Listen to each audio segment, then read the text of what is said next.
இப்போ கோல்டு பாத்தீங்கன்னா for example நம்ம வருஷத்துக்கு ஒரு 750 to 800 டன்ஸ் நம்ம இம்போர்ட் பண்றோம். அதாவது வந்து $80 பில்லியன் வருது அப்ராக்ஸா பாத்தீங்கன்னா. அங்க வந்து ஒரு 200 டன் 300 டன் கம்மியானா கூட அந்த ஒரு $30 பில்லியன் நம்ம வெளியே போற ஃப்ளோ வந்து நம்ம கம்மி பண்ணலாம். மக்கள் வந்து அப்படி எடுத்துக்கிறாங்களா அப்படின்றது கேள்வியா இருக்கு. எதிர்கட்சிகள் வந்து விமர்சனம் வைக்கிறாங்க. பிரதமரெல்லாம் பாருங்க இப்ப அப்படியே பேக் எடுக்கிறாரு பாருங்க, சமாளிக்க முடியல, தோத்து போயிட்டாரு. ஒரு டிஸ்கஷன் வச்சிருந்திருக்கலாம், என்ன பண்ணலாம் அப்படின்னு கேட்டிருக்கலாம். பட் புரிஞ்சது. பட் இண்டஸ்ட்ரியா வந்து செல்ஃபிஷா தான் இருக்க முடியும். இது வந்துங்க ஒரு சனாதனம் இருக்கிற உலகம் இது. கண்டிப்பா அந்த பீஸுங்கிறது சீக்கிரம் வந்துடும். இன்னைக்கு லெஃப்ட் ரைட் என்னதான் அடிச்சுக்கிட்டாலும் பீஸ் தான் அதோட ரிசல்ட். வணக்கம். South India Puliyan association president Surabhi Karthik அவர்கள் வந்து இன்னைக்கு நிறைய விஷயங்கள் நம்ம கிட்ட பேசியிருக்காங்க. வணக்கம் கார்த்திக். வணக்கம். வணக்கம். ஸோ இந்த சில்வர் கோல்டு இது சம்பந்தமா யாரு வாய் தந்து பேசினாலுமே உடனே உங்க ஞாபகம் தான் வருது.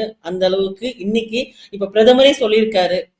அதுவும் இல்லாம கஸ்டம் டியூட்டி வந்துட்டு 6% to 15% வரைக்கும் இன்க்ரீஸ் பண்ணிருக்காங்க. என்ன நடக்குது, என்ன புரிஞ்சுக்கலாம் மக்கள்? பிரதமர் வந்து ஒரு வருஷத்துக்கு வந்து தங்கத்தையும் வெள்ளியும் வந்து இன்வெஸ்ட் பண்ண வேண்டாம்னு சொல்லியிருக்கிறாரு.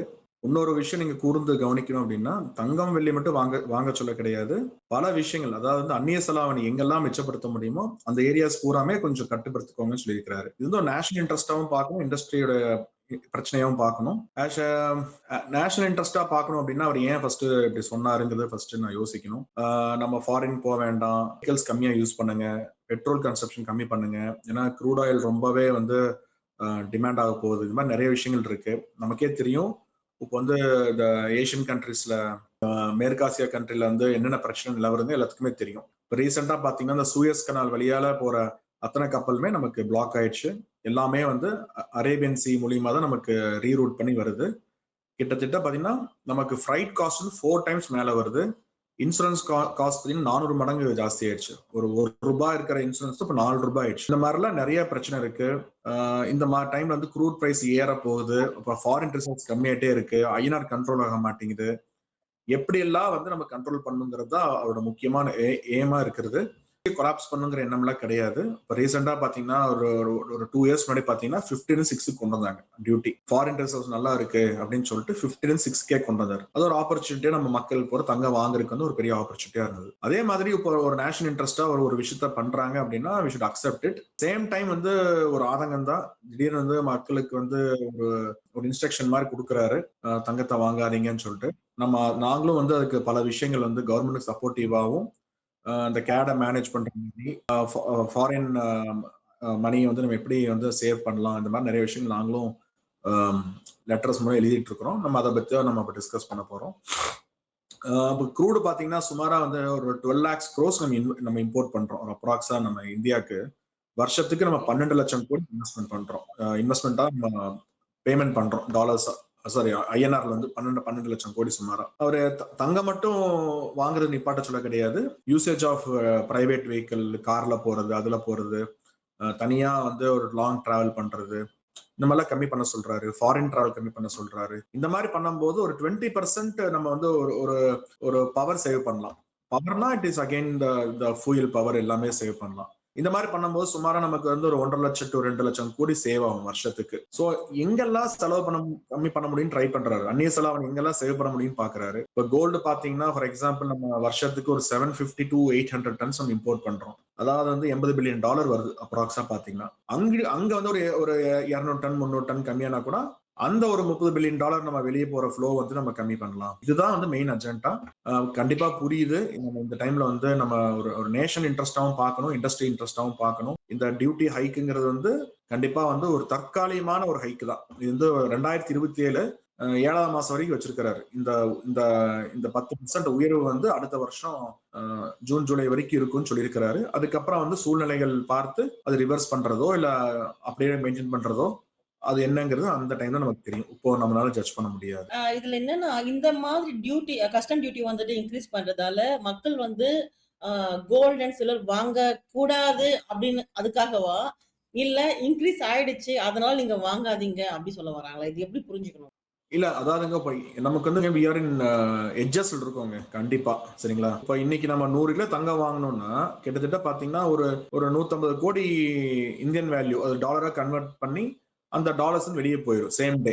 இப்போ அதை கண்ட்ரோல் பண்ணணும். அட்லீஸ்ட் நம்ம இன்னைக்கு பத்தி கண்ட்ரோல் பண்ண முடியல. நம்ம இப்ப இமீடியட்டா டியூட்டி ஏறிடுச்சுன்னா அட்லீஸ்ட் ஒரு ஒரு 10 நாள் 20 நாள் வந்து நம்ம ஃபாரின் ரிசோர்ட்ஸ் வந்து வெளியே போகாம இருக்கும். இதுதான் எண்ணம். அதாவது இப்ப நம்ம எந்த கவர்மெண்ட்டுக்கே வந்து மக்கள் தங்கம் வாங்க வேண்டாம்னு சொல்லவே கிடையாது. ஆல்ரெடி பாத்தீங்கன்னா இத்தனை வருஷத்துல நம்ம வந்து லாஸ்ட் ஒரு 60 வருஷமா நம்ம தங்கம் அக்குமுலேட் பண்ணிட்டே இருக்கோம். சுமாரா 40,000 டன் தங்கம் வரைக்கும் நம்ம கொள்முதல் பண்ணியிருக்கிறோம் லாஸ்ட் ஒரு 50 வருஷத்துக்குள்ளேயே. வருஷத்துக்கு ஒரு 1000 டன் 700 டன் 800 டன் போட்டா கூட 1995 இருந்து நம்ம 2026 இப்போ வரைக்கும் கணிசமா இம்போர்ட் பண்ணிட்டு இருக்கிறோம்.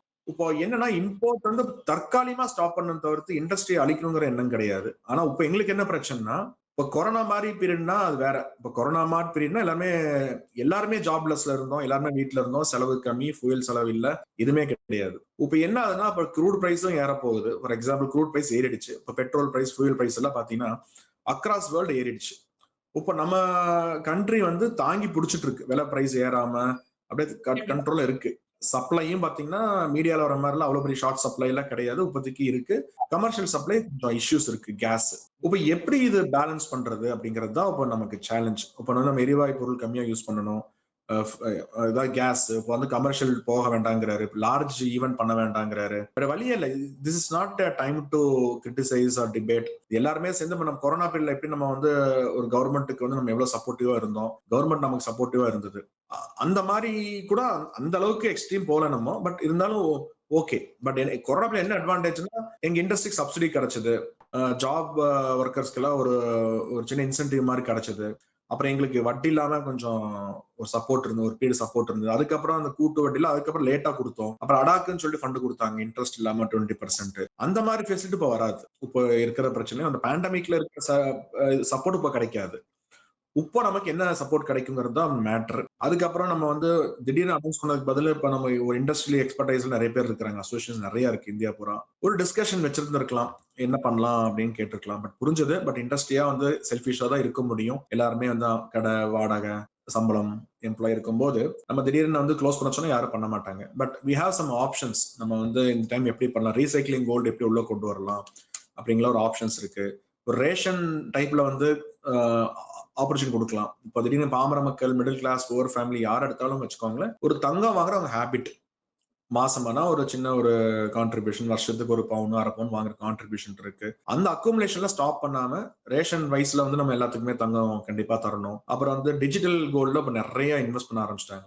ஜென்சி பாத்தீங்கன்னா நிறைய இன்வெஸ்ட் பண்றாங்க, கண்ணாப்படி இன்வெஸ்ட் பண்றாங்க. அதாவது ₹1, ₹5, ₹10 டிக் டிக் டிக் டிக் அடிச்சு விட்டுறாங்க. ஸோ தங்கம் ஏறினாலும் சரி, ஒரு சின்ன சேவிங்ஸ் கிடைச்சாலும் டிஜிட்டல் கோல்ட்ல போடுறதுனால என்ன ஆகுதுன்னா, வருஷத்துக்கு வந்து ஒரு 800 டன் இம்போர்ட் பண்ற மாதிரி இருந்தா தங்க கட்டிகளாவும் 22 கேரட் பவுன் காசுகளாகவும் டிஜிட்டல் கோல்டு வாலெட்ல போய் சேவ் பண்ற டிஜிட்டல் கோல்டு பாத்தீங்கன்னா ஒரு பிக் கிரன்ச் நம்ம தனியா போய்க்குது. ஒரு 30% மேல அப்படியே போய்க்குதுங்க. அதெல்லாம் நம்ம கட் பண்ணலாம். அடுத்த ஒரு இயருக்கு பாத்தீங்கன்னா அதெல்லாம் கட் பண்ணலாம். நாங்க அதெல்லாம் தான் வந்து நம்ம டிஸ்கஷன் பண்ணிட்டு இருக்கோம் இண்டஸ்ட்ரியில வந்து. ஸோ அப்படி பண்ணும்போது ஜுவல்லரி பிசினஸ் பாதிக்காது. இப்ப ஜுவல்லரி பிசினஸ் பாதிக்காது. ஜுவல்லரி பிசினஸ் பேஸ்ட் 2 கோடி மக்கள் இருக்காங்க. அகைன் நம்ம வந்து 2 கோடி மக்களுக்கு ஒரு வேலை வாய்ப்பு போயிடுச்சுன்னா again that is also it's Burton to government. That is also coming. இப்போ ஆல்ரெடி பாத்தீங்கன்னா இன்ஃபிளேஷன் வந்து 3 ரைஸ் ஆக போகுது. இப்போ நம்ம க்ரூட் பிரைஸ் எல்லாம் ஏறாம இருக்கு, டெஃபினட்டா அதுவும் ஏற போகுது. நல்லா விஷுவலைஸ் பண்ண முடியுது. ரொம்ப ஏறட்டி கூட கொஞ்சம் ஏறும். அதுவும் ஒரு காஸ்ட். ஒரு 1000 2000 ஒரு ஃபேமிலி மெம்பருக்கு ஒரு காஸ்ட் வரும். இப்போ ஜாப்லெஸ் ஆயிட்டாங்கன்னா இன்னும் பிரச்சனை ஆகும். ஸோ இது எல்லாமே மைண்ட்ல வச்சுட்டு again we want to stand with the nation. கண்டிப்பா நாங்களும் வந்து கவர்மெண்டோட வேலை செய்வோம். இது வந்து எங்களுக்கு இன்னும் புதுசு கிடையாது. சுழற்சி முறையில வந்து தங்கத்தை உள்ள கொண்டு வரணும். ஆல்ரெடி நம்ம இந்தியால பாத்தீங்கன்னா 40,000 டன் தங்கம் இருக்கு. அபிஷியலாவே வந்து அவ்வளவு சேல்ஸ் ஆயிருக்கு. திருப்பி பழைய காலத்துல இருந்து எவ்வளவு வந்துச்சு நமக்கு தெரியாது, கணக்கு இல்ல. இப்ப ரீசெண்டா நம்ம கிட்ட தெரிஞ்சு 25,000 டன் வரைக்கும் நமக்கு கிட்ட டேட்டாஸ் இருக்கு. அது இல்லாம முன்னோர்கள் வச்சிருந்தாங்க, எல்லாமே இருக்கு. இப்ப நம்ம எவ்ரி இயர் பாத்தீங்கன்னா ஒரு 700 டன் 800 டன் இம்போர்ட் பண்றோம். அதுல பாத்தீங்கன்னா சின்ன பகுதி வந்து தங்கம் வட்டியா வாங்கும் ஃபாரினர்ஸ் கிட்ட, நம்ம ஒர்க்கிங் கேபிட்டலுக்கு வேண்டி. அவங்க 2% 3% கொடுக்குறாங்க. நம்ம டோட்டலா என்ன செய்யணும் அப்படின்னா, அந்த ஒர்க்கிங் கேபிட்டல் வந்து அவங்க கிட்ட வாங்கக்கூடாது. வட்டிக்கு வாங்காம இருந்தோம் அப்படின்னா அந்த ஒரு குஷன் வந்து நம்ம டொமஸ்டிக் மக்கள் கிட்ட வாங்கிக்கலாம். அதே 3% 4% மக்களுக்கு கொடுத்தோம் அப்படின்னா மக்கள் கிட்ட இருக்கிற பழைய ஜுவல்லரி, பழைய தங்கம், அதான் அன்யூஸ்டா இருக்கிற தங்கம், வேற ஃபார்மேட் இருக்கு தங்கம் எல்லாம் வந்து சந்தைக்குள்ள வந்துச்சு அப்படின்னா அதுல ஒரு எக்கானமிக் growth ஆகும். ஃபார் எக்ஸாம்பிள் உங்ககிட்டே ஒரு 500 கிராம் இருக்குன்னு வச்சுக்கோங்களேன். 500 கிராம் நீங்க வந்து எனக்கு தங்கமா நீங்க எனக்கு கொடுத்தீங்கன்னா வருஷத்துக்கு உங்களுக்கு வந்து ஒரு சின்ன இன்சென்டிவ், ஒரு 1% 3% 15 கிராம் ஆச்சு. அந்த 15 கிராம்ங்கிறது இன்னைக்கு ரேட்டுக்கு அது ஒரு 2.5 லட்சம் ரூபாய் ஆச்சு. அது ஒரு எக்கானமி இல்ல. நீங்க 500 கிராம் சும்மா இருக்கிறதுக்கு நீங்க மார்க்கெட்ல வந்து அதுக்கு டூல் இருக்குங்க. அந்த டூல் மூலியமா உங்களுக்கு சேஃப் கார்டு ஆயிரும். உங்களுக்கு எந்த விதமான ப்ராப்ளமும் இருக்காது. அந்த மாதிரி வந்துச்சுன்னா உங்களுக்கு ஒரு லாபம் வரும். எக்கானமியும் நல்லா இருக்கும். சோ நம்ம கிட்ட இந்த ஃபாரின் ரிசோர்ஸும் வெளியே போகாது. இந்த மாதிரிலாம் பல பிரச்சனை பேசி நாங்க ட்ரை பண்ணிட்டு இருக்கோம் சப்போர்ட் பண்றதுக்கு. அதே மாதிரி எக்ஸ்போர்ட்ஸும் நாங்க ட்ரை பண்ணிட்டு இருக்கோம். எக்ஸ்போர்ட்ஸ் வந்து ரீசெண்டா பாத்தீங்கன்னா நம்ம நேஷன் வந்து நல்ல எல்லா பக்கம் எக்ஸ்போர்ட் ஆப்பர்ச்சுனிட்டி கிரியேட் ஆயிட்டு இருக்கு. நம்ம பார்த்து தங்கம் வந்து எல்லாத்துக்குமே நாட்டம் இருக்கு, மோகம் இருக்கு. ஆனா நம்ம நாட்டுல மட்டும்தான் ஆர்னமெண்ட்ஸாவும் ஜுவல்லரியாவும் மோகம் இருக்கு. வெளிநாட்டுல பாத்தீங்கன்னா தங்கம் ஒரு கரன்சியா பார்ப்பாங்க. பார்ஸா அடிக்க வைப்பாங்க, காயின்ஸ் அடிக்க வைப்பாங்க. அந்த ஊர் பேக்லாம் வந்து நம்ம அந்த மாடர்ன் வேர்ல்டுக்கு வந்து தகுந்த மாதிரி நம்ம வந்து கொஞ்சம் ப்ராடக்ட்ல தயாரிக்க ஆரம்பிச்சோம் அப்படின்னா கொஞ்சம் எக்ஸ்போர்ட்ஸ் நல்லா நடக்கும். அப்ப நம்ம லோக்கல் இருக்க ப்ரொடக்ஷன் வராது. சோ இது எல்லாமே நாங்க காட்ஸ் கிரேஸ் நல்லா போகும். இது வந்து நமக்கு வந்து இது புதிய பிராக்டிஸ் ஒன்றும் கிடையாது. உலகத்துல வந்து எல்லாருமே ஃபேஸ் பண்றாங்க இது. நம்ம வந்து இன்னைக்கு நம்ம நாடு என்ன ஃபேஸ் பண்றதோ இது எல்லாமே வியட்நாம் ஆகட்டும், சவுத் கொரியா ஆகட்டும், இவங்க எல்லாருமே வந்து கிராஸ் பண்ணிருக்காங்க. ஓகே கார்த்திக், இப்போ நீங்க இந்த மாதிரி சொல்றீங்க. அதாவது பிசினஸ் பண்ணக்கூடிய நீங்களே இந்த அளவுக்கு ஒரு பாசிட்டிவா எடுத்துக்கிறீங்க, நேஷனுக்கு வந்துட்டு சப்போர்ட் பண்ணணும்னு நினைக்கிறீங்க. ஆனா மக்கள் வந்து அப்படி எடுத்துக்கிறாங்களா அப்படின்றது கேள்வியா இருக்கு. எதிர்கட்சிகள் வந்து விமர்சனம் வைக்கிறாங்க. பிரதமரெல்லாம் பாருங்க இப்ப அப்படியே பேக் எடுக்கிறாரு பாருங்க, சமாளிக்க முடியல, தோத்து போயிட்டாரு அப்படிலாம் பேச இப்ப ஆரம்பிச்சிருக்காங்க. இதை நீங்க எப்படி பாக்குறீங்க? இன்னைக்கு இங்கே விமர்சனம் பண்ணால் புரியாத அளவுக்கு இங்கே யாரும் கிடையாதுங்க. ஈவன் எதிர்கட்சி ஆகட்டும், ஆளுங்கட்சி ஆகட்டும், ஜென்ஜி ஆகட்டும், எல்லாருமே புரிஞ்சுக்கிற சூழல் இருக்கிறாங்க. இன்றைக்கி வந்து உலகப்போர் வந்து கண் முன்னாடியே வந்து நடக்கிறது எல்லாத்துக்குமே தெரியுதுங்க. இன்னைக்கு வந்து ஜென்ஜி பார்த்தீங்கன்னா ஒரு இளைய வேட்பாளரை வந்து ஒரு சிஎம்மாவே வந்து உருவாக்குற சக்தி இருக்கிறவங்களுக்கு வந்து உலகத்தில் நடக்கிற பிரச்சனை தெரியாதுங்களா? ஈஸியாக புரியுது. அதாவது வந்து நம்ம பக்கத்தில் இருக்கிற நாட்டிலெல்லாம் பிரச்சனை இருக்குது, அங்கங்கே குண்டு வீசுதல், குண்டு எறிதல், குண்டு வீசுதல், ராக்கெட்ஸு, அது இதுன்னு சொல்லி ஏகப்பட்ட விஷயம் லான்ச் பண்ணிட்டு இருக்கிறாங்க. கப்பல் வரலைங்கிறது ஊர் பூரா தெரிஞ்ச விஷயம். கப்பல் சுற்றி வர்றதுங்கிறது ஊருக்கு தெரிஞ்ச விஷயம். ஒரு சிலிண்டர்னா என்ன, கேஸ்னா என்ன, டாலர்னா என்னங்கிற எல்லாத்துக்குமே தெரிஞ்ச விஷயம் தான். அது வந்து எஸ்கலேட் பண்ணுறவங்க சும்மா எஸ்கலேட் பண்ணிட்டு இருப்பாங்க. நெரேஷன் ஃபார்ம் பண்ணி அது நம்ம பிரைம் மினிஸ்டர் வந்து ஒரு டீக்ரேட் பண்ணணும், நம்ம நாட்டை வந்து டீக்ரேட் பண்ணணும் அப்படிங்கிறது யாராச்சும் வந்து நம்ம பண்ணுவாங்க. அதெல்லாம் தாண்டி போச்சுங்க. இன்றைக்கி தேசபக்திங்கிறதுங்க இன்றைக்கி நிறைய பேருக்கு வந்துருச்சு. எல்லாத்துக்குமே இந்த ரெஸ்பான்சிபிலிட்டி வந்துடுச்சுங்க. இது வந்து பெரிய புது ப்ராப்ளம்னு கிடையாது. இந்த ப்ராப்ளமெல்லாம் பார்த்தீங்கன்னா எல்லாருமே ஃபேஸ் பண்ணுறது தான். இப்போ 2023 பார்த்தீங்கன்னா டர்க்கியை ஃபேஸ் பண்ணியிருக்கிறாங்க. 1997 பார்த்தீங்கன்னா சவுத் கொரியா ஃபேஸ் பண்ணியிருக்கிறாங்க. இப்போ மீன்வேல் இப்போ வியட்நாம் கூட ஃபேஸ் பண்ணாங்க. இப்போ ரீசெண்டாக 2023 டர்க்கியில் பார்த்தீங்கன்னா இன்ஃப்ளேஷன் ஜாஸ்தியானதுக்கப்புறம் மக்கள் வந்து திருப்பி கோல்டு வாங்கி அந்த இன்ஃப்ளேஷன்லேருந்து வெளியே வரக்கு வேண்டி தங்கத்தை சேஃப் கோல்டு சொல்லி வாங்கிட்டே இருக்கு. அது என்றால் திருப்பி இன்னும் இன்ஃப்ளேஷன் ஜாஸ்தி ஆகிடுச்சு. அதுக்கப்புறம் அந்த கவர்மெண்ட்டே வந்து உணர்ந்து அந்த அங்கே இருக்கிற மேனுஃபேக்சரிங் செக்டாருக்கு நல்லா ஸ்ட்ராங் பண்ணணும்னு சொல்லிட்டு திருப்பி அந்த தங்கத்தை வந்து சுழற்சி முறையில் தங்கத்தை சிஸ்டத்துக்கு கொண்டு வந்து சரி பண்ணாங்க. இப்போ நீங்கள் சவுத் கொரியாவில் பார்த்தீங்கன்னா 1997 பார்த்தீங்கன்னா அங்கேயும் இதே மாதிரி தான் ஒரு ஃபாரின் கரன்சியே சுத்தமாக போயிடுச்சு. திவாலார மாதிரி அங்கே சிச்சுவேஷன் வந்தது. அப்போ வந்து IMFல பார்த்தீங்கன்னா $58 பில்லியன் வந்து லோன் வாங்குறாங்க. அதுக்கு அகேன்ஸ்டாக வந்து இவங்க மக்கள்கிட்ட பிரச்சாரம் பண்ணுறாங்க. எல்லாத்தையுமே தங்கம் கொடுங்க, லோனுக்கு கொடுங்க, ஃப்ரீ லோன்ஸ் கொடுங்க, லோனுக்கு கொடுங்க, வட்டி கொடுங்க, ஏதோ ஒரு விஷயத்த சொல்லி 227 டன் தங்கத்தை வந்து உள்ளே கொண்டு வராங்க. இந்த சிஸ்டத்துக்குள்ளே கொண்டு வந்து அதை வச்சு ஃபாரின் ரிசர்வ்ஸை வந்து உள்ளே கொண்டு வந்து ஓட்டுறாங்க. அதுக்கப்புறம் பார்த்தீங்கன்னா ஒரு 2-3 இயர்ஸில் பார்த்தீங்கன்னா சரியாயிருது. அப்புறம் வியட்நாமில் இதே மாதிரி ஆயிருக்கு. வியட்நாமில் இதே மாதிரி தான் ஒரு ப்ராப்ளம் வந்து புரட்சி ஆகி அப்புறம் கோல்டு மானிட்டேஷன் ஆகி பிரச்சனைங்கிறது எங்கேயுமே இல்லாமல் ஒன்றும் கிடையாதுங்க. இந்த மாதிரி ஒரு அன்சர்டனிட்டி வரும்போது எல்லாமே ஃபேஸ் பண்ணி ஆகணுங்க. அதில் ஒன்றும் மாற்று கருத்தே கிடையாதுங்க. ஆஸ் எ இண்டஸ்ட்ரியலிஸ்ட்டாக இப்போ நாங்கள் வந்து என்ன செய்யணும் அப்படின்னா இன்வெஸ்ட்மெண்ட்டாக வாங்குற தங்கத்தை வந்து என்கரேஜ் பண்ணாமல் இருக்கணுங்க. இப்போ 22 கேரட் தங்கத்தை வாங்குறது, வெள்ளிகள் பாராக வாங்குறது, காயின்ஸாக வாங்குறது, டிஜிட்டல் கோல்டு வாங்குறது, இது எல்லாமே வந்து கம்மி பண்ணணும். அதுவும் லாங் டேர்ம் கிடையாதுங்க, டெம்பரரியாக. அதே மாதிரி நம்ம நாட்டோட அந்தஸ்து கம்மி ஆயிடுச்சுன்னு யாருமே சொல்லிடாதீங்க. 2 வருஷம் முன்னாடி 15% இருந்த டியூட்டி 6% கொண்டு வந்திருக்காங்க. அப்போ எந்த அளவுக்கு ஒரு நம்ம ரிசர்வ் ஸ்ட்ராங்காக இருந்திருந்தால் அந்த 5% 6% கொண்டு வந்திருப்பாங்க. அதையும் நீங்கள் நம்ம பார்க்கணும். அதே மாதிரி இப்போ இந்த இடத்துல ஒரு கிரைசிஸ் வருது அப்படின்னா நம்ம அதை வந்து அப்யூஸ் பண்ணாமல், டிஸ்கரேஜ் பண்ணாமல் நம்ம நாட்டோட பொருளாதாரத்துக்கு நம்ம ஸ்ட்ராங்காக இருக்கணும். கண்டிப்பாக ஒரு ஆஸ் எ இண்டஸ்ட்ரியலிஸ்டாக ஒரு பிரச்சனை தான், அது யாருக்கு இல்லைன்னு சொல்லலை. கொரோனா மாதிரி ஒரு பெரிய பிரச்சனை வந்துடாது. நம்ம நாட்டில் இருக்கிற மக்கள் வந்து நல்லா சேமமாக இருந்து கஷ்டப்பட்டு அதை அடாப்ட் பண்ணி வந்துட்டோம். இது மேக்ஸிமம் 1 இயர், 6 months, 3 months எந்த அளவுக்கு வந்து ஈகோ சிஸ்டம் வந்து சமாதானம் வருதோ அந்த அளவுக்கு ஈஸியாக வந்துடும். இது வந்துங்க ஒரு சனாதனம் இருக்கிற உலகம். இது கண்டிப்பாக அந்த பீஸுங்கிறது சீக்கிரம் வந்துடும். இன்னைக்கு லெஃப்ட் ரைட் என்ன தான் அடிச்சுக்கிட்டாலும் பீஸ் தாங்க அதோட ரிசல்ட். அது டெஸ்டினேஷன் வந்து பீஸ் தான். நம்ம என்னதான் அடிச்சுக்கிட்டாலும் லாஸ்ட்டில் வந்து எல்லாம் போர் ஆகி எல்லாமே அவங்க வெப்பன்ஸில் கீழே போட்டுருவாங்க. அது அந்த நாள் வெயிட் பண்ணிட்டு இருக்கிறோம். அந்த ஈகோங்கிறது தான் இப்போ பிரச்சனை. ஒரு 10 தலைவர், நான் தான் பெரிய கண்ட்ரி, நான் தான் பொருளாதாரம், நான் தான் வெப்பன்ஸ் ஜாஸ்தி, என்னோட ஜியாகிரஃபியாக பெருசு அப்படிங்கிறது ஒரு அந்த அவங்களோட ஃபேஸை காட்டுறதுக்கு முயல்றாங்க. இது ஒரு நேச்சுரல் கெலாமிட்டி மாதிரி, இது வந்து ஒரு ஈகோ கெலாமிட்டி. இது முடிஞ்சிடுச்சு அப்படின்னா சரியாயிருங்க. கண்டிப்பாக வந்து க்ரூட் ப்ரைஸும் கம்மியாயிரும், இன்ஃப்ளேஷனும் கம்மியாயிரும், தங்கம் எப்போ போல வாங்கிக்கலாம். Matter of 3-4 months. அப்படி பார்த்தா இப்போ இன்னைக்கு கூட பார்த்தீங்கன்னா கோல்டு ரேட்டு இன்க்ரீஸ் ஆயிருக்கு, சில்வர் ரேட்டு இன்க்ரீஸ் ஆயிருக்கு. ஸோ நெக்ஸ்ட் வரக்கூடிய ஒரு 4 months இல்லை பிரைம் மினிஸ்டர் சொன்ன மாதிரி ஒரு 1 year இந்த காலகட்டத்தில் மட்டும்தான் ஹைக் இருக்கும்னு நினைக்கிறீங்களா, இல்லை அதுக்கப்புறம் திரும்ப கம்மியாகுமா, இல்லை இதே லெவல் சஸ்டெயின் ஆகுங்களா? சரிங்க, இப்போ இந்த டைம் வந்து ஜிஎஸ்டி இப்போ 3% இருக்குது. காட்ஸ் கிரேஸ் அதில் கை வைக்காமல் இருந்தால் கூட சந்தோஷம் தான் இப்போ. ஏன்னா அதில் கை வச்சிட்டா ஒன்றையும் ப்ராப்ளம் ஆயிரும். இப்போ டியூட்டி வந்து 5% இருக்குது. இது தங்கம் விலை ஏறி இருக்குது. ஆக்சுவலி இன்வெஸ்ட்மெண்ட் பண்ணவங்களுக்குலாம் இப்போ கடந்த காலத்து இன்வெஸ்ட் பண்ணவங்களுக்குலாம் அவங்களுக்கு ஒரு ப்ராஃபிட் தானே. இப்போ இனிமேல் தங்கம் வாங்குற அளவுக்கு வேணால் இது ஒரு நெருக்கடியாக இருக்கலாம். பட் இத்தனை காலமாக வாங்கின தங்கத்துக்கு நேற்றுக்கு இன்றைக்கி பார்த்தீங்கன்னா 10% அவங்களோட நெட்ஒர்த் ஏறி இருக்குல்ல. அது ஒரு ஆப்பர்ச்சுனிட்டாக மக்களுக்கு. ஸோ இது இனிமேல் தங்கம் வந்து கொஞ்சம் ஸ்லோவாக தான் வாங்குவாங்க. கண்டிப்பாக முகூர்த்தங்கள் அது இது வரும்போதுன்னா வாங்குவாங்க. தவிர்த்து ஒரு அட்டாச்மெண்ட் வந்து ஒரு அட்லீஸ்ட் ஒரு 6 months இருக்காமல் இருக்கிறது பெட்ரு. அதாவது வந்து இந்த 24 கேரட் காயின்ஸு, பார்ஸ் அந்த மாதிரி வாங்கக்கூடாது. அது ஓகே. பட் நான் கேட்குறது எப்படின்னா, அந்த காலம் கடந்ததுக்கு அப்புறம் கம்மியாக வாய்ப்பு இருக்கான்றதா கேள்வியாக இருக்குது. குறையுமா, விலை குறையுமா?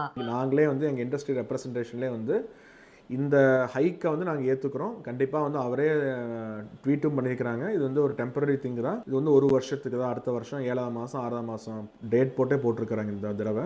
கண்டிப்பாக வந்து அடுத்த வருஷத்துக்கு வந்து திருப்பி அந்த டியூட்டி இறங்கும், 100% இறங்கும். பட் அந்த டைமில் வந்து இன்டர்நேஷனல் ப்ரைஸ் எப்படி இருக்குன்னு தெரியாது. இப்போ இருக்கிற இன்டர்நேஷனல் ப்ரைஸ் இதே ப்ரைஸ் இருந்ததுன்னா கண்டிப்பாக அந்த 10% இறக்கும் போது அது ஒரு நமக்கு ஒரு அட்வான்டேஜாக இருக்கும். திருப்பி 1 வருஷம் கழிச்சு அவங்க டியூட்டி இறக்கும் போது இன்டர்நேஷனல் ப்ரைஸ் ஏறிடுச்சுன்னா திங்ஸ் வில் சேஞ்சுங்க. But we'll hope for the stability, we pray for the peace. அவ்வளோதான் நம்மளால் செய்ய முடியுங்க இப்போதைக்கு. என்னுடைய ஃபைனல் கொஷின் என்ன அப்படின்னா, நீங்கள் இதுக்கு முன்னாடி சொல்லும் பொழுது மற்ற நாடுகள் எல்லாமே ஒரு கம்பேர் பண்ணி பேசியிருந்தீங்க. இந்த மாதிரி இக்கட்டான சூழ்நிலையில் கடந்து தான் வந்திருக்கிறோம். இப்போது இந்தியா பிரதமர் சொல்கிறதுனால இது வந்து கடந்து போக முடியாத ஒன்றும் கிடையாது, ஈஸியாக டேக்கிள் பண்ணலான்னு சொல்லியிருக்கீங்க. பட் 140 கோடிக்கும் அதிகமான மக்கள் வாழக்கூடிய இந்தியா எவ்வளோ சேலஞ்சாக இருக்கும் இல்லையா இந்த மாதிரி டைமில்? ஏன்னா மார்க்கெட் பிளேஸ் அப்படி பார்க்கும்போது மிகப்பெரிய மார்க்கெட் பிளேஸ் நம்ம இந்தியா. மற்ற நாடுகள் வந்து தத்தளிக்கும் பொழுதும் 1 லிட்டர் பெட்ரோல் வந்து 400 ரூபாய்க்கு மேலே இருக்குது சில நாடுகளில். அது மாதிரி பல கஷ்டங்கள் அனுபவிச்சுக்கிட்டு இருக்காங்க. பட் இவ்வளோ மக்கள் தொகை இருக்கக்கூடிய இந்தியாவில் இப்போ இருக்கக்கூடிய மத்திய இருக்கக்கூடிய பாஜக கொண்டு சொல்லக்கூடிய விதமும், பிரதமர் ஹேண்டில் பண்ணுற விதமும், முன்னெச்சரிக்கை சில விஷயங்கள் சொல்கிறதும் எப்படி ஒரு சாமானிய மனுஷன் எடுத்துக்கணும்? ஏன்னா ஒர்க் ஃப்ரம் ஹோம் கூட சொல்லியிருக்காரு. ஸோ இது எல்லாமே பார்க்கும் பொழுது ஆஸ் ஏ பிஸ்னஸ் பர்சனாக நீங்கள் என்ன சொல்ல வரீங்க? நீங்கள் உங்கள் கடையில் கூட நிறைய பேர் வேலை செய்வாங்க, யாருக்கெல்லாம் ஒர்க் ஃப்ரம் ஹோம் கொடுக்க முடியும்னு தெரியாது. ஸோ இது எப்படி டேக்கிள் பண்ணுறது? தேன்மொழி, இப்போ நீங்கள் பார்த்தீங்கன்னா நம்ம இன்டர்வியூலே பார்த்தீங்கன்னா நாங்கள் வந்து அக்செப்ட் பண்ணுறோம். நீங்கள் வந்து எங்கிட்ட பேட்டி எடுத்திருக்கீங்க. அக்ராஸ் கண்ட்ரி, குமரிலேருந்து இமயமலை வரைக்கும் நீங்கள் எங்கே போனாலும் இந்த மாதிரி தான் பேசுவாங்க எல்லாருமே. யாருமே வந்து எங்களுக்கு வேலை வாய்ப்பு போச்சு, எங்களுக்கு வந்து ஜாப் போயிடுச்சு, நாங்கள் நடுத்தெருவில் நிப்பாட்டிட்டோம்னு சொல்லி ஒரு ஆள் கூட சொல்ல மாட்டாங்க. Everyone nose the heat. நம்ம எவ்ரிடே வி ஆர் கவுண்டிங், நாளைக்கு பெட்ரோல் ப்ரைஸ் ஏறுமா, நாளைக்கு பெட்ரோல் ப்ரைஸ் ஏறுமான்னு சொல்லிட்டு. இருந்தாலும் வந்து நம்ம சென்ட்ரல் கவர்மெண்ட் வந்து இந்த 140 கோடி மக்களை மைண்டில் வச்சுக்கிட்டு நம்ம இத்தனை நாள் சேகரித்த ரிசர்வ்ஸ், நிறைய பேர் சொல்லுவாங்க இத்தனை ரிசர்வ்ஸ் நம்மகிட்ட இருக்குது அப்படிம்பாங்க. எப்பவுமே சம்பாதிக்கிறது அதிகமாக சம்பாதிக்கிறதே வந்துங்க பிரச்சனை வரும்போது சப்போர்ட் பண்ணுறதுக்கு தான். அதை ப்ரூவ் பண்ணிட்டாங்க சென்ட்ரல் கவர்மெண்ட்டில். அதிகமான ரிசர்வ்ஸ் நம்மகிட்ட இருந்து இப்போது வந்து அந்த ரிசர்வ்ஸை வந்து இந்த மாதிரி அன்சர்டனிட்டிக்கு யூஸ் பண்ணிட்டு இருக்கிறோம். மக்களும் புரிஞ்சுப்பாங்க. கண்டிப்பாக அவங்களும் வந்து முடிஞ்ச அளவுக்கு என்னென்ன செலவுகள் கம்மி பண்ண முடியுமோ அவங்க தரப்புலேருந்து பண்ணுவாங்க. கார்கள் ஓட்டுறது கம்மி பண்ணலாம், பொதுத்துறையை யூஸ் பண்ண ட்ரை பண்ணலாம், ஃபாரின் டூர்ஸ் கம்மி பண்ணலாம், லார்ஜ் வெட்டிங் திங்ஸ் கம்மி பண்ணலாம், அதிகப்படியான லைட்ஸ் யூஸ் பண்ணுறது, அதிகப்படியான ஃபியூயல்ஸ் யூஸ் பண்ணுறது, இதெல்லாம் கம்மி பண்ணலாம். இது வந்து ஒரு நேஷனல் ரெஸ்பான்சிபிலிட்டிங்க. இது ஒரு நேஷனல் ரெஸ்பான்சிபிலிட்டி கண்டிப்பாக வருங்க. இது ஈஸியாக வந்துடும். இப்போது உங்களுக்கு தெரியும், எனக்கு தெரியும், இப்போ நம்ம ஊடகத்தில் பேசிகிட்டு இருக்கிறோம். ஆட்டோமேட்டிக்காக இது ஒரு லட்சக்கணக்கான பேர் பார்ப்பாங்க, ஆயிரக்கணக்கான பேர் பார்ப்பாங்க. பார்க்கும்போது அந்த செல்ஃப் டிசிப்ளின் கண்டிப்பாக வந்துடுங்க. இன்றைக்கி வந்து அந்நிய செலாவணி மிச்சம் வைக்கணும் அப்படின்னா செல்ஃப் டிசிப்ளினால் தான் முடியும். இப்போதைக்கு இன்டர்நேஷ்னல்லேருந்து வாங்கக்கூடிய ஃப்ரிட்ஜு, ஏசி இதெல்லாம் வாங்காமல் டொமஸ்டிக்கில் அந்த நம்ம இந்த ஃபஸ்ட்டெல்லாம் பேசுவோமே அந்த சுதேஷின்னு சொல்லி பேசுவோம். இப்போல்லாம் நம்ம பேசுகிறது இல்லை, மாடர்ன் வேர்ல்டில் பேசுகிறது இல்லை. அட்லீஸ்ட் ஒரு வருஷமாச்சு நம்ம சுதேஷிங்கிறதுக்கு நம்ம ப்ரூவ் பண்ணணும், ட்ரை பண்ணலாம். இப்போ வந்து நம்ம ஃபார் எக்ஸாம்பிள் இப்போ இன்டர்நேஷ்னல் இப்போ இன்றைக்கி மார்க்கெட்டில் இன்டர்நேஷ்னல் கார்ஸ் இருக்குது அப்படின்னா டைரெக்டாக இம்போர்ட் ஆகிற கார்ஸ் வாங்காமல் இங்கே இங்கே வெஹிக்கிள் வந்து செம்மியாக இம்போர்ட் ஆகி இங்கே வந்து அது வந்து ப்ராப்பராக வந்து அசெம்பிள் பண்ணுற கார்ஸ் வாங்குறது, அந்த மாதிரி ஏதோ ஒரு மேஜிக்கல் பண்ணும். நம்மளால் ஒரு தனி மனிதனாக வந்து நம்ம வளர்ச்சி எப்படி முக்கியமோ அதே மாதிரி தனி மனிதனாக வந்து நம்ம டாலர்ஸை சேவ் பண்ணணும், அந்நிய செலாவணி சேவ் பண்ணுங்கிறது ஒரு வேள்வியாக எடுத்துக்கணும் அடுத்த ஒரு 1 இயருக்கு. அதே ப்ராக்டிஸ் ஆச்சுன்னா it's going to be God's gift. அதே ப்ராக்டிஸ் நினச்சி பாருங்க, எங்கேயோ போயிடுவோம் நாடு. It is a chance to change. Okay Karthik, so நிறைய விஷயங்கள் நீங்கள் சொல்லியிருக்கீங்க. கோல்டு வாங்கலாமா வாங்கக்கூடாதா அப்படி மட்டும் தான் பேசிகிட்டு இருந்தாங்க. பட் அதுக்கு பின்னாடி இருக்கக்கூடிய விஷயங்கள் சொல்லியிருப்பீங்க. அதுவும் இல்லாமல் ஒரு ஷார்ட் டைமில் நம்ம எப்படி இருக்கணும் அப்படிங்கிறத வந்து எப்படி புரிஞ்சுக்கணும் பிரதமர் சொல்கிறது அப்படின்ற ஒரு கிளாரிஃபிகேஷன் நீங்கள் கொடுத்துருக்கீங்க கார்த்திக். Thank you very much. இந்த உரையை வந்து கடைசியில் ஒரே ஒரு சென்டென்ஸ் வச்சுட்டு முடிச்சுக்கிறேன் நான். தற்காலிகமாக தங்கம் நிறையா வாங்க வேண்டாம்னு சொல்லியிருக்கிறாரு மோடிஜி. கம்மியாக வாங்குங்க, அடுத்த வருஷம் நம்ம நிறையா சம்பாரித்து 3 மடங்கு வாங்கலாம். கண்டிப்பாக இந்தியர்கள் வந்து அந்தளவுக்கு பொட்டென்ஷியல் இருக்கிறோம் நமக்கு இருக்குது. யாரும் பயப்பட வேண்டாம், யாருமே வந்து ஒரு அன்சர்டனிட்டி நினைக்க வேண்டாம். இது வந்து ஒரு பயம் கிடையாது, எச்சரிக்கையும் கிடையாது. இது வந்து என்ன நடந்துட்டு இருக்கோ அது சொல்லிட்டு இருக்கிறார், அவ்வளோதான். நம்ம தைரியமாக இருப்போம். 1 இயரில் வந்து இந்தியா பொருளாதாரம் எங்கேயோ போயிடும், 3 மடங்கு சம்பாதிக்கலாம். ரியலி கிரேட், ஒரு பாசிட்டிவ் வைப்பாக சொல்லியிருக்கீங்க. தேங்க்யூ.